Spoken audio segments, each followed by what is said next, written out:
할렐루야! 사랑하는 성도 여러분, 평안한 하루 보내고 계십니까? 오늘은 잠언 2장 말씀으로 함께 은혜를 나누고자 합니다. 제가 봉독하겠습니다.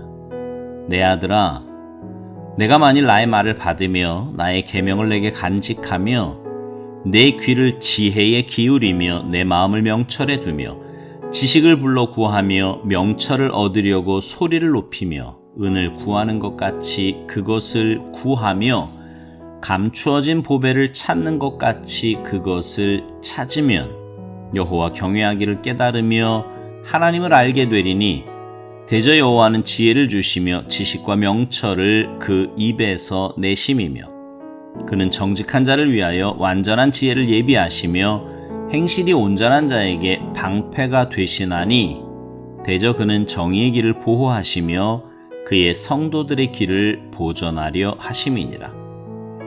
그런즉 내가 공의와 정의와 정직 곧 모든 선한 길을 깨달을 것이라. 곧 지혜가 내 마음에 들어가며 지식이 내 영혼을 즐겁게 할 것이요 근신이 너를 지키며 명철이 너를 보호하여 악한 자의 길과 패역을 말하는 자에게서 건져내리라. 이 무리는 정직한 길을 떠나 어두운 길로 행하며 행악하기를 기뻐하며 악인의 패역을 즐거워하나니 그 길은 구부러지고 그 행위는 패역하니라. 지혜가 또 너를 음녀에게서 말로 호리는 이방 계집에게서 구원하리니 그는 젊은 시절의 짝을 버리며 그의 하나님의 언약을 잊어버린 자라. 그의 집은 사망으로 그의 길은 스올로 기울어졌나니 누구든지 그에게로 가는 자는 돌아오지 못하며 또 생명길을 얻지 못하느니라. 지혜가 너를 선한 자의 길로 행하게 하며 또 의인의 길을 지키게 하리니 대저 정직한 자는 땅에 거하며 완전한 자는 땅에 남아 있으리라. 그러나 악인은 땅에서 끊어지겠고 간사한 자는 땅에서 뽑히리라. 아멘. 오늘 본문 1절 이하에 보면 자녀에게 어떻게 신앙생활을 해야 하는지에 대해서 구체적으로 지도합니다. 근데 그렇게 하면 돈을 더 잘 번다, 혹은 건강해진다, 혹은 인간관계가 좋아진다, 이런 세속에서 성공한다는 교훈이 아니에요. 5절 말씀에 보면 여호와 경외하기를 깨달으며 하나님을 알게 된다, 이렇게 말씀합니다. 여러분, 예배당에 출석한다고 신앙이 자동적으로 자라지는 않습니다. 말씀을 받고 간직하며 주의 깊게 듣고 마음을 기울이며 소리 높여 부르며 간절히 구하고 찾는 과정이 필요합니다. 겸손히 하나님의 말씀을 배우고 기도하는 과정에서 여호와를 경외하며 진리의 지식을 깨닫습니다. 하나님을 경외하는 바른 신앙은 한순간에 사로잡히는 뜨거운 감정이 아니에요. 말씀과 기도를 활용하는 과정에서 몸과 마음에 서서히 배어드는 하나님을 향한 신실한 태도입니다.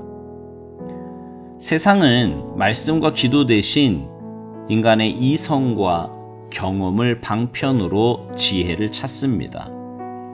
인간의 힘으로 하나님을 제거한 유토피아를 건설하고 기술의 발전을 통해 사회를 구원하려고 합니다. 철학과 과학을 동원한 인간 노력의 산물을 대중들은 환호하지요. 이런 풍조에 동조한 교회는 합리주의와 신비주의에 물든 신앙을 낳았습니다. 하나님을 경외하지도 알지도 못하며 하나님의 계시 대신 인간의 이성과 체험을 최종 권위 자리에 두며 하나님의 선택 대신 자연 선택을 믿는 괴물 신앙을 낳았어요.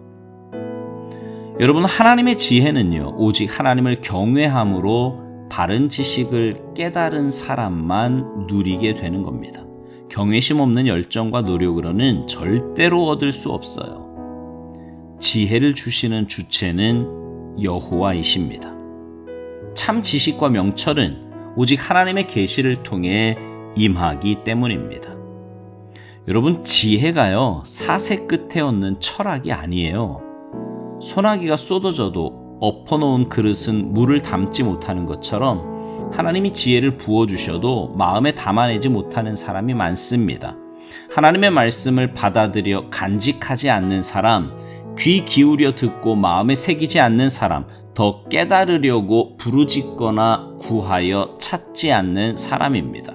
이들은 계시의 말씀과 충돌하는 세상 이론을 포기하지 않습니다. 소위 최신 과학이론의 말씀을 억지로 끼워 맞추려고 합니다. 손해가 따르거나 불편하게 하는 지혜를 거부하지요. 불경건하고 불의한 이들은 하나님께서 지혜와 지식과 명철을 부어주셔도 진노만 쌓습니다.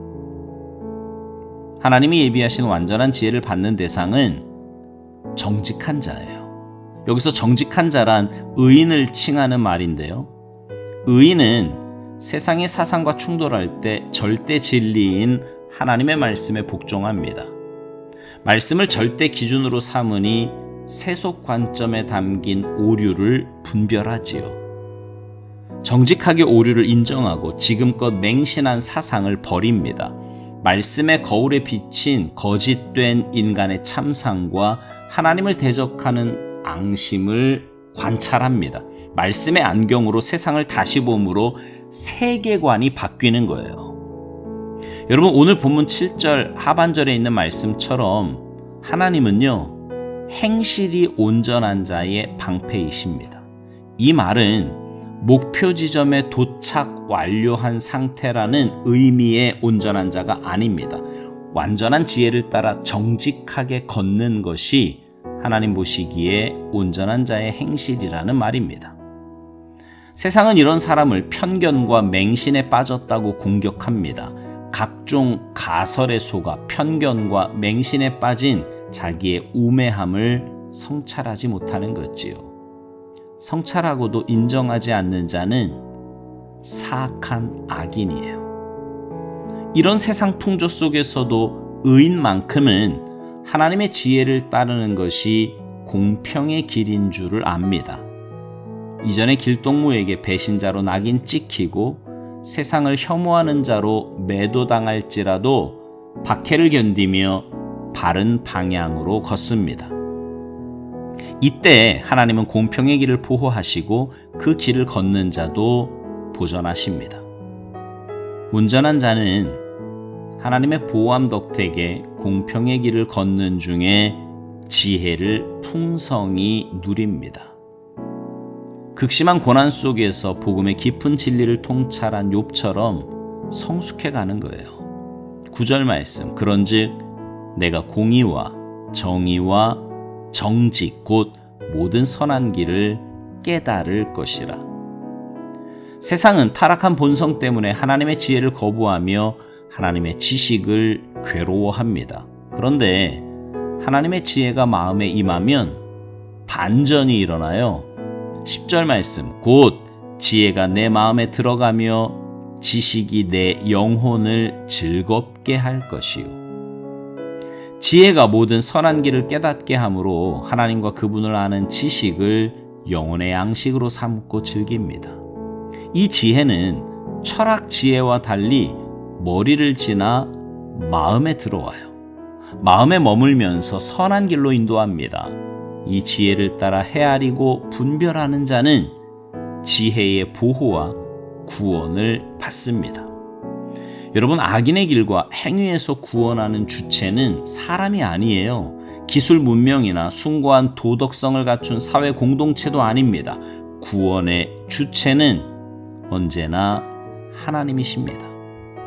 하나님의 지혜는 선한 자의 길로 행하고 의인의 길을 지키도록 인도합니다. 내가 아니라 지혜가 인도자이자 수호자입니다.